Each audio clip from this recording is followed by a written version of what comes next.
Alright, man, I want to welcome y'all back, man, to FP Boxing.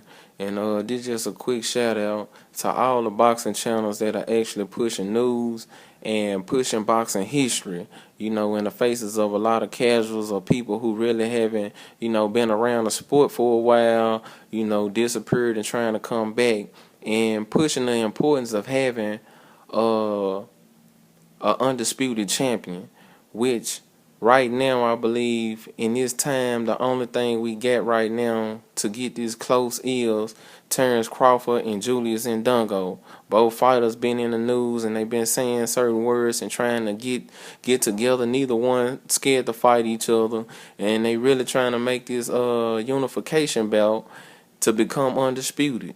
Both guys you have to respect, both undefeated, both willing to put their undefeated records on the line, belts on the line to make an undisputed champion, where you don't have to sort through all the sanctioning bodies and all the mess.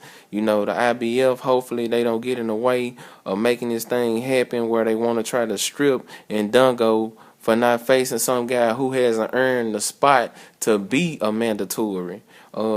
It's not like it ain't been done before by the IBF. Just a little history. Jermaine Taylor is the only undisputed champion that we done had since 2005, which he actually had all 4 belts that he won against Bernard Hopkins.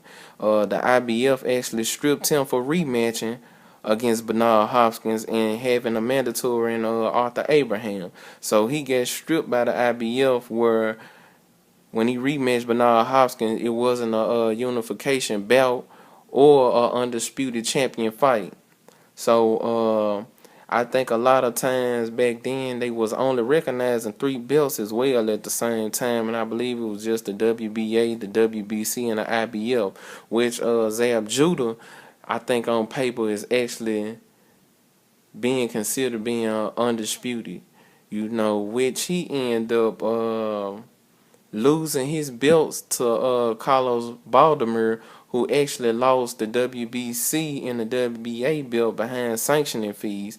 And the IBF allows Al Judah to keep the IBF belt, which he lost to Floyd Mayweather. And Carlos Baldomir actually lost to Floyd Mayweather, so that would have actually made Mayweather undisputed if it wasn't for sanctioning fees, I guess.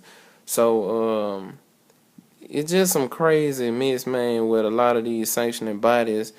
And hopefully, they don't stand in the way of bringing these 2 young fighters together and having one undisputed champion. I believe it's going to be a good fight. Julius Indongo is not, I don't think he's afraid of the moment. He's willing to fight him. He's willing to, get in the ring with Terrence Crawford.